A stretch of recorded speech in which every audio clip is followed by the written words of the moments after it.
Good evening, guys. I'm Danny. We are Team 696. We're doing the Don't Live Like series. We've done a lot of people. We've done 6ix9ine. We've done, my goodness, we've done so many people.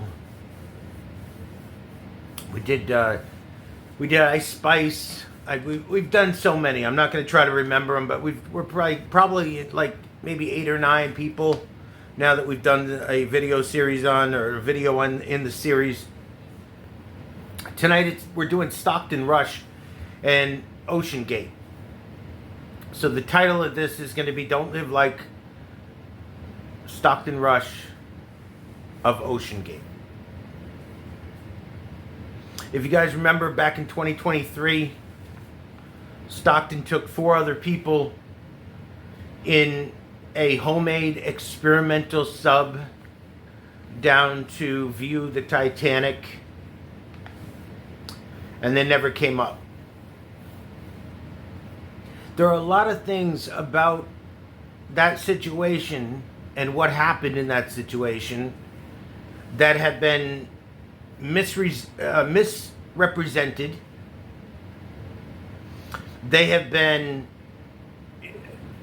the sensational headlines have been repeated over and over and over again. And yet, as you're going to hear tonight, stick with me, because you're going to hear things that you've never heard before regarding the sub, the situation, Ocean Gate, their situation, how things were going with the company, and a lot of things, a lot of details that the headlines have not given you. So stay tuned. This is going to be a good one. We all know the headlines, at least most of us should by now. 2023, this company took 4 other people, Stockton and 4 other people, down to see the Titanic. The Titanic lies at 4,000 meters roughly. I think it's 3,800 and something meters. 4,000 meters is about 12,000 feet roughly.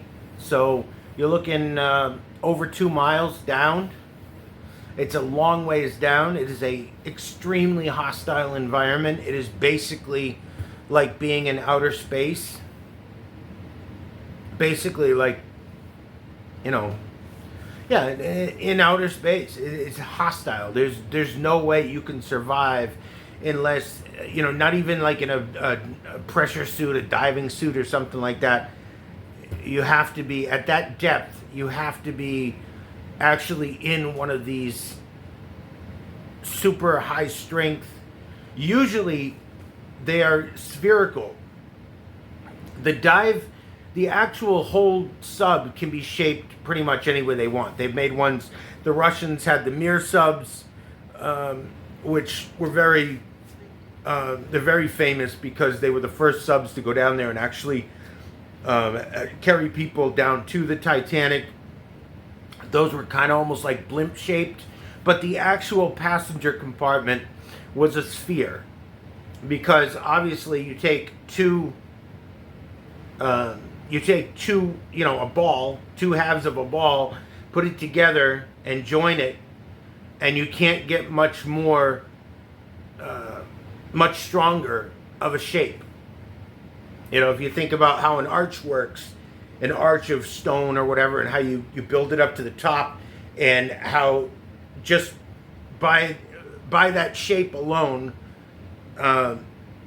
it spreads the load out, and it makes it possible to make these arches that have lasted for thousands of years. So usually it is in the shape of a sphere. What Stockton decided to do was have that spherical shape, and he used titanium, which is what a lot of the people use that make these subs. Not that there's many of them, because there's not, but he used that spherical shape, but he stretched it out, and in the middle he had basically a 5-inch, about that wide, about a 5-inch roll of carbon fiber.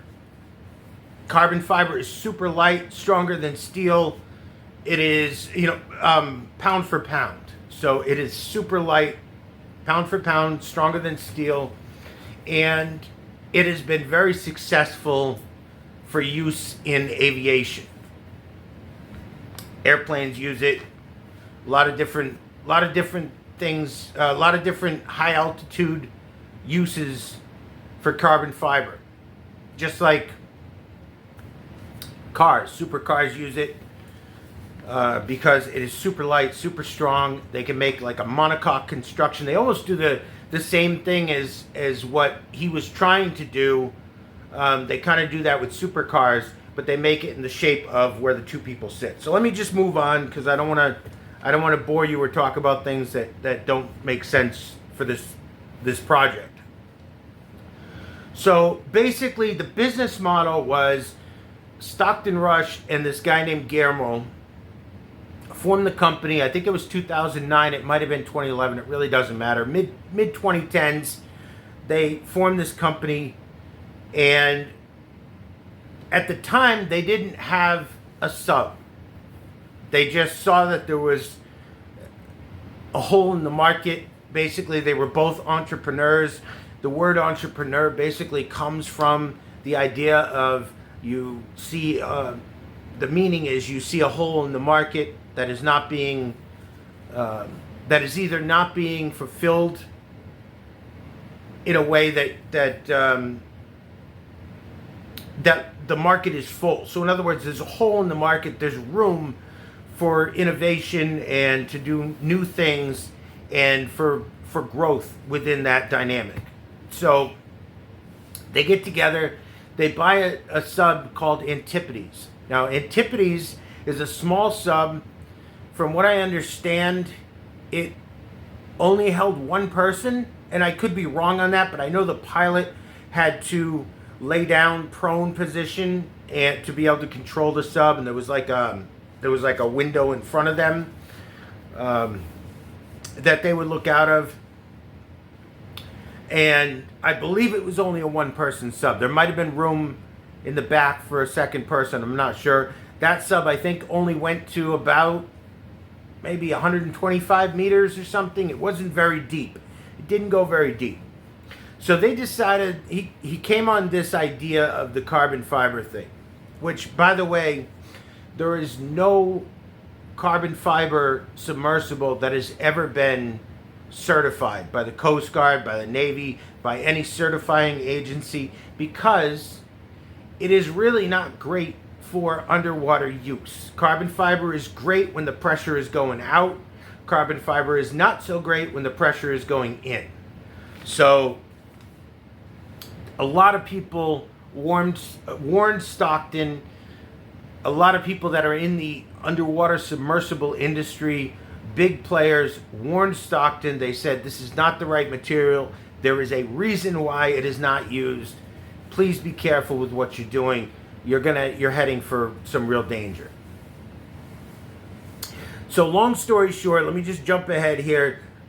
They have Antipodes. They start a small business with that, and they do okay. They do enough, they make enough money. They start building Cyclops 1.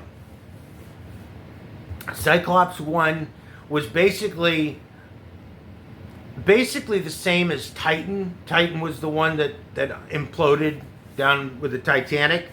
Cyclops 1 was similar to Titan in its design. However, the difference was it only went down to, I think, about 1,500 feet. So it's not dealing with the same type of pressures. Cyclops 1 had one of the ends. The whole end was an acrylic window. And I think the other end might have been titanium, and the middle was carbon fiber. I'm not sure exactly. I haven't done much study on Cyclops 1 at all because it really doesn't matter coming into this story. Everything coming into the story is about Titan, how it was built, the whole process, and what went on during that process. So they build one called Cyclops 1. It doesn't go down that deep, but they're pretty successful with that as well.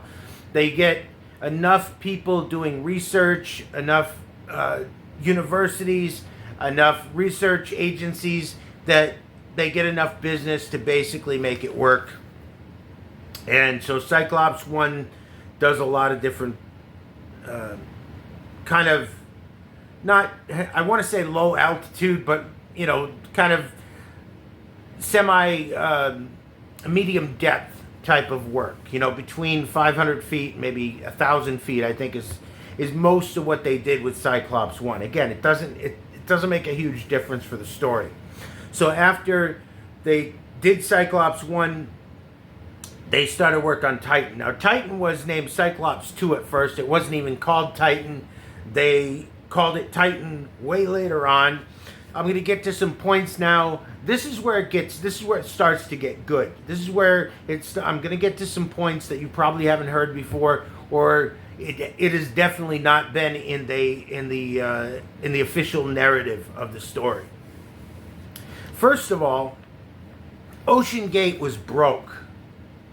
I'm not saying Stockton Rush or his family personally were broke, or Guillermo, the other owner. I'm not saying they were broke, but Ocean Gate as a company was broke. Now, how I found that out just recently was watching some footage of the Coast Guard hearings that were put on, you know, during the last couple of years, doing the whole investigation into what happened with this and why everything transpired. The person who put this on, I have to put a huge shout out here to a YouTube channel called Solar Eclipse Timer. This guy has a YouTube channel. He does amazing work. It's a small channel. He's in a niche type of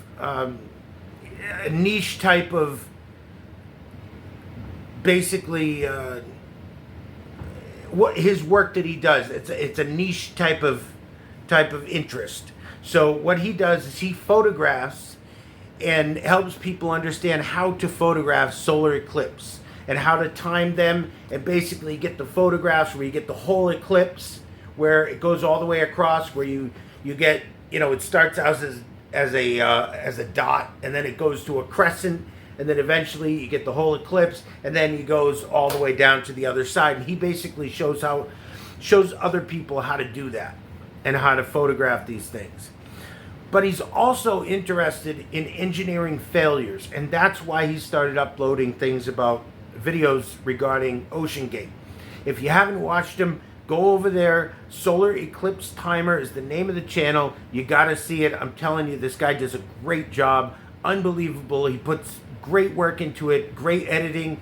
He's got videos of everything. He's got a lot of video of the hearings from the Coast Guard regarding the whole incident. Super, super informative. Go over there and check it out. So Ocean Gate was broke. Ocean Gate was basically operating, and not even just at the end. They were operating basically as a Ponzi scheme. They were existing by taking the money from passengers that were going to take rides, and they were using that to fund the operation. So God forbid anybody wanted a refund or anything. That just wasn't going to happen. They didn't have the money. There's not one instance that I know of anyone ever getting a refund back. They would give you a credit. They would say, okay, well, you can come with us on the next ride free of charge, or the next season you can come with us free of charge. And basically, like a Ponzi scheme, what ended up happening was they owed so many rides that there was no way that this was a viable business, because they were rarely successful actually getting to where they were going. All right, especially when it came to the Titanic thing. Now, the other thing is, one of the main engineers, one of the head engineers, knew nothing about trips to the Titanic. He actually got hired on to work on Cyclops 2, which it turned into the Titan, but originally when he got hired on, it was to work on Cyclops 2. And he said when he got hired, and if you watch some of the videos that this guy has put out, Solar Eclipse Timer,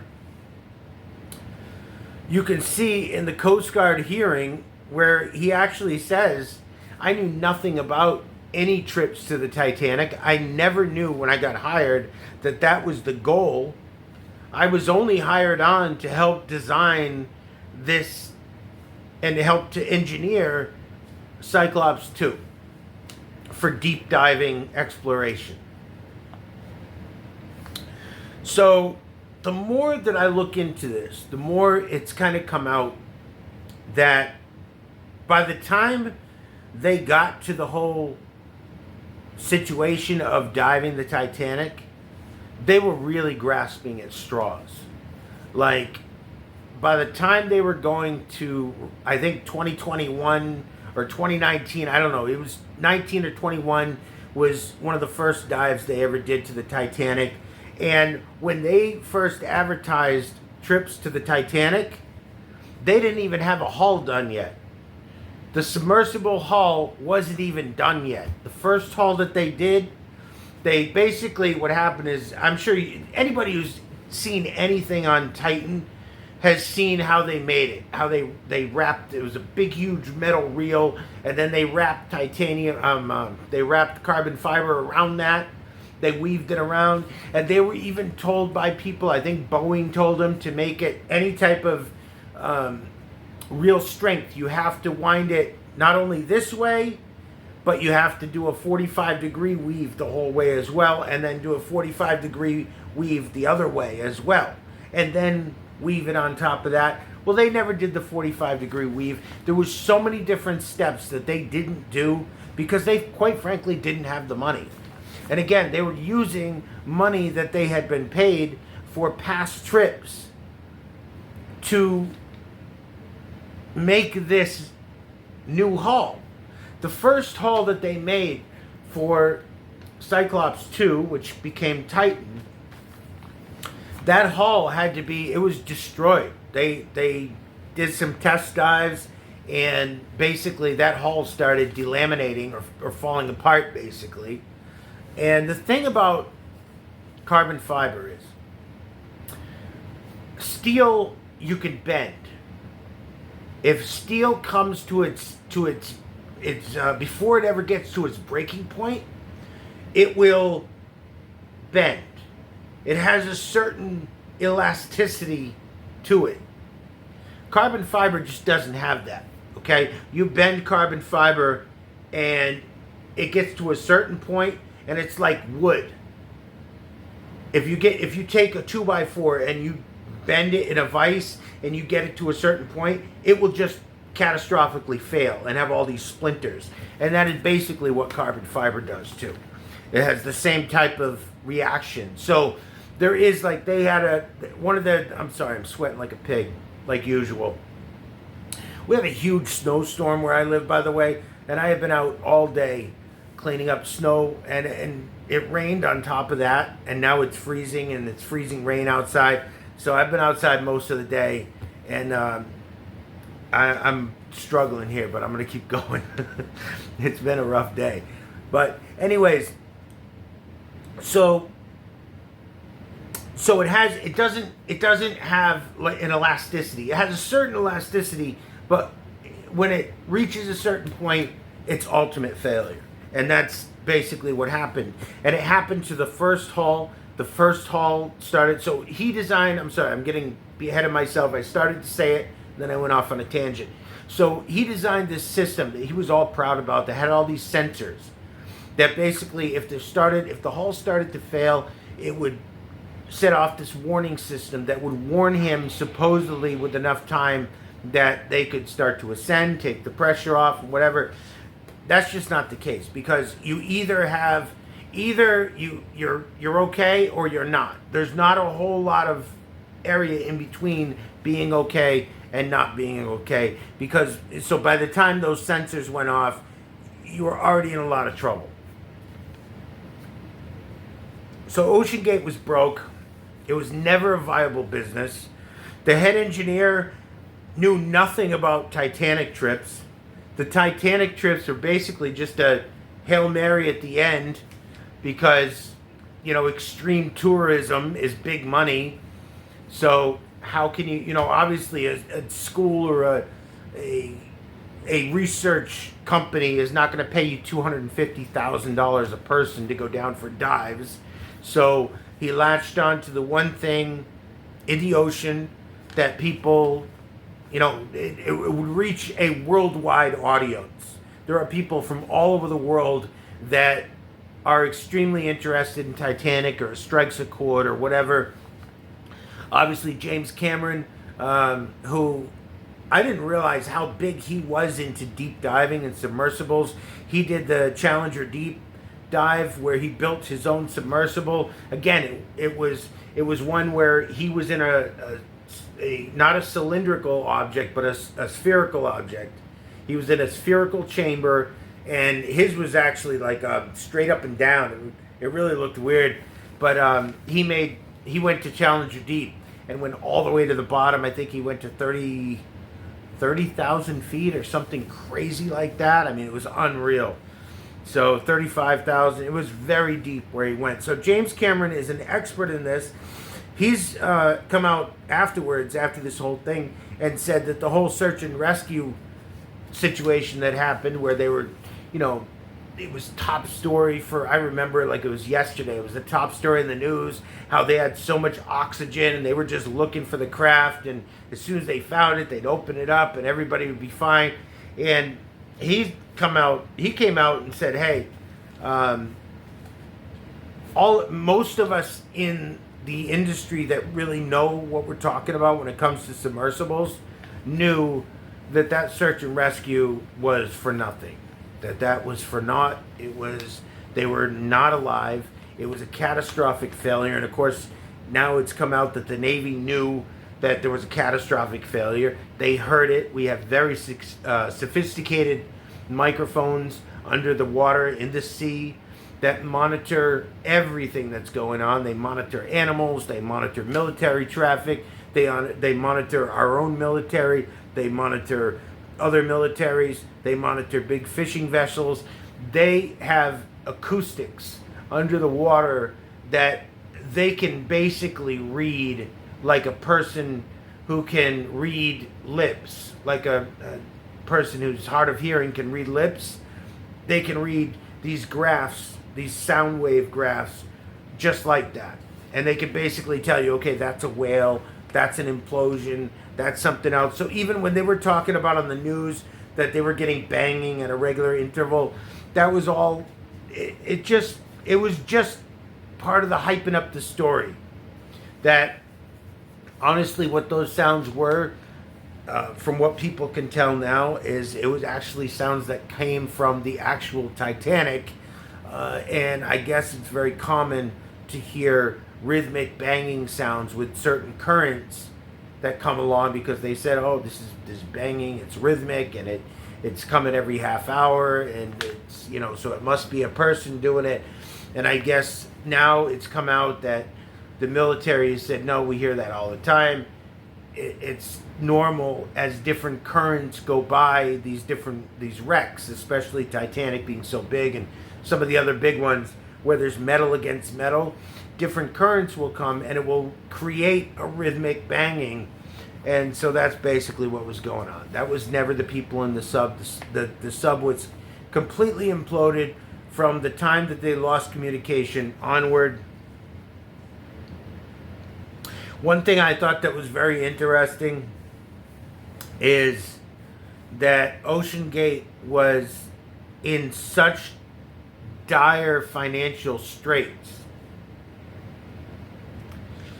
that originally they had, so obviously most people that watch this are going to know, but I'm just going to say it. So they had Ocean Gate, which they it was a cylinder, had two end caps on it that were titanium. One of the end caps, the front of it basically had a little window in the front where you could look out and see things.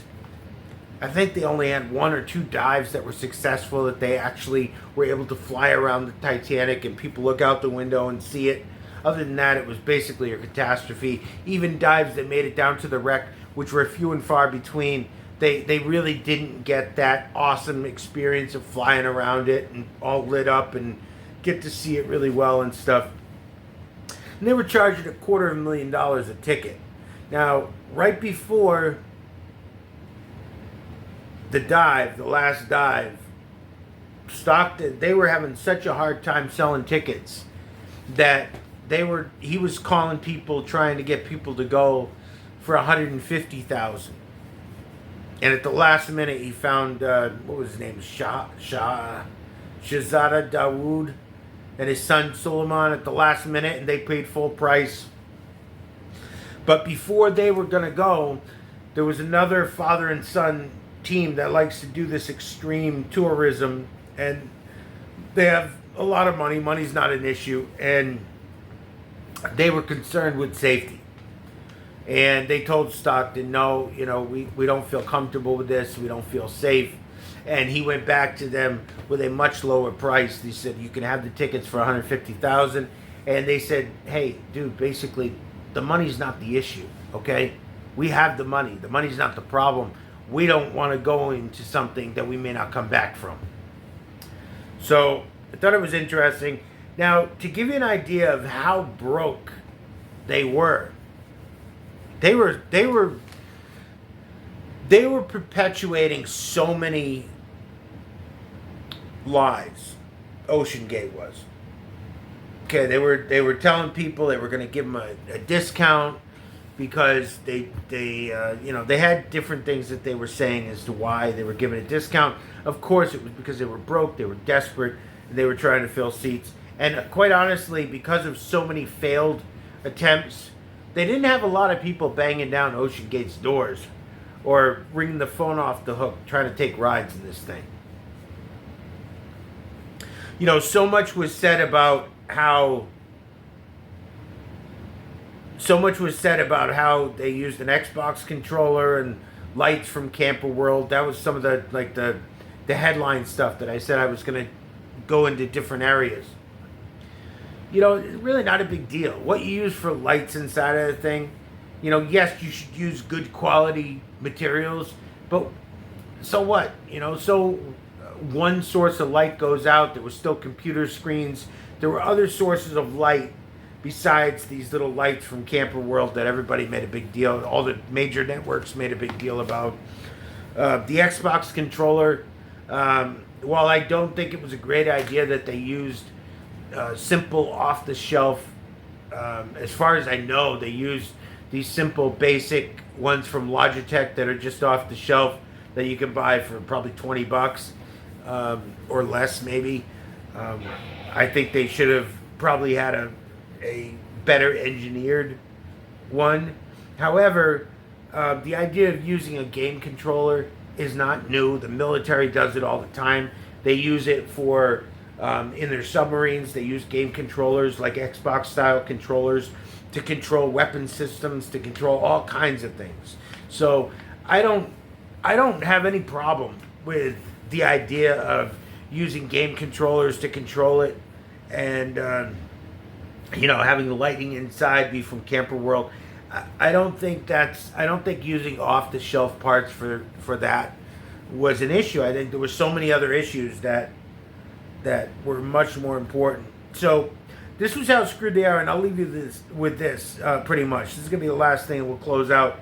By the way, if you guys like any of this or anything, is like if you learned something or if you just enjoyed the video, please smash that like button. Make sure you subscribe, and it means the world to me, and it just helps out a lot. Also, I have very bad health, and last week I was very sick. I wasn't able to upload anything last week. I wasn't able to even upload something that I had in the can waiting to go. Excuse me one second. My work radio is going off. I'm sorry. So I wasn't even able to upload anything. I was extremely sick last week. So put on the notification bell. I don't send any spam stuff out. I don't send anything out. It's only going to go off once a week when I do videos, or if I do another video the second time, it might go off 2 times a week. But that's it. That's the only time your notifications are going to go off. So hit that notification bell, because it will tell you when I upload something. So if I have an issue like I did last week, I wasn't able to upload, at least you guys know when I do.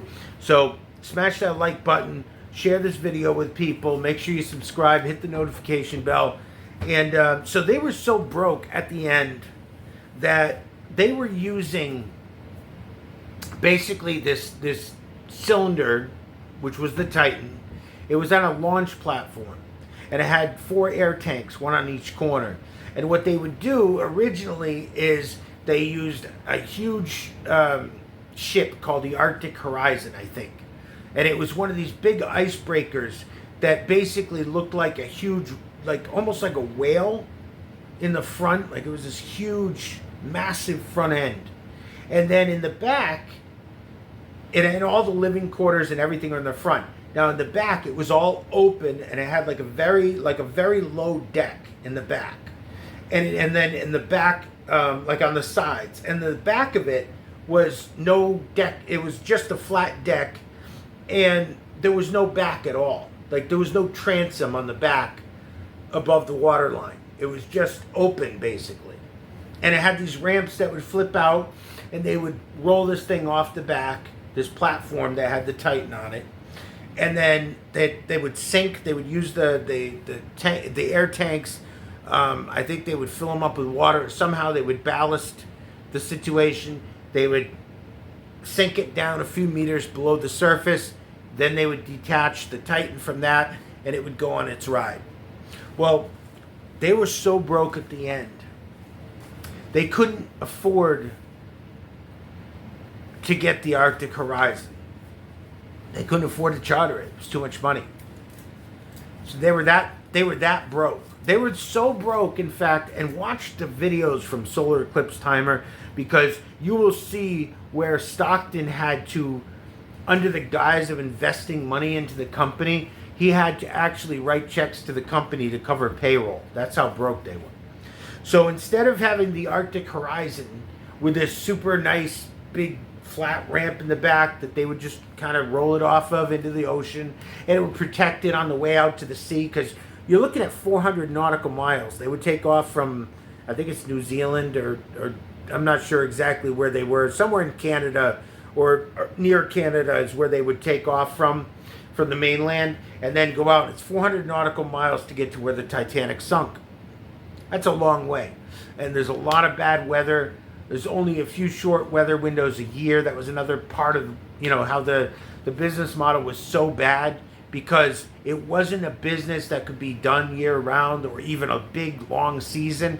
It was only a couple of weeks a year, or a couple of months a year, and a couple of weeks within those months that you could even attempt going out there and doing a dive on the Titanic. So the last dive that they did, it might have been more than the last dive, but I know in the last dive they ended up chartering a ship called the Polar Prince. It was another icebreaker, but it was an old ship, totally different design. It did not have a big flat deck on the back where they could roll their platform off of. And literally what they did, I can't even believe this. When I found out, I was just absolutely dumbfounded. For the last dive that they did with the Titan, they actually had the platform, this little tiny platform, towed behind the Polar Prince, because the Polar Prince didn't have any type of big gantry or anything that they could lift it up onto the ship. So they had to tow this little tiny platform, maybe, I don't know, 30 by 20 feet, 20 by 30 feet, maybe, this platform that Titan would sit on. And they pulled this out behind this huge icebreaker ship. So the whole way going out there, this thing was having waves beat up on it, and and there was a lot of electronics that were, there were a lot of sensitive things that were in the rear tail cone that was just for show, basically. It was just kind of to cover it up and make it all look, like it was sort of a finished product. So 400 nautical miles in very tempestuous oceans, this little thing is getting towed behind this huge ship, getting beat up the whole time. And I don't know if for a fact that made a difference with having the problems that they had, but it can't have helped. So those are some things that really opened my eyes, things I hadn't realized before, things that you don't hear on the news, And I just wanted to share some of that stuff with you guys. Make sure you check out Solar Eclipse Timer on YouTube. Unbelievable channel. Again, if you don't care anything about solar eclipses, which I personally don't, still, the guy's amazing. He puts out great stuff, and he's got a ton of great videos on the Titan. He's got another video just went up. I actually haven't watched it yet, but I'm going to go watch it maybe after this or maybe tomorrow. He's got a video, I guess, about the glue that they used to form the carbon fiber and glue the carbon fiber together. The glue basically turned to powder. I don't know if it was, I gotta watch the video, but I don't know if it was through testing or how they figured it out, but I guess there's a problem with the glue as well. All kinds of problems with how they put it together. It goes into great detail, way more than I could ever do here. You guys are awesome. Thank you so much. Make sure, if you want to check out my Twitter or X page, if you will. It's at Team696696. It's on, I'm sorry, it's the same as my TikTok. So I have TikTok at Team696696. My Twitter or X page is the same, at Team696696. My Twitter or X page, if you will, what I do on there is basically when I do my scrolling and I go through like TikTok or YouTube Shorts or things like that, when I find really cool videos, then I'll throw them up on my X page. And I have probably about 400 posts on there right now, and they're all really good videos. There's stuff that is either, usually it's something, it has to be something that really makes me have an emotional response where I go, oh, damn, and I can't turn away from it. I'll throw it on my X page. So check it out. You guys are going to love that. I'm Danny. We are Team 696. That's my time. Love you guys. Have a great week. Peace.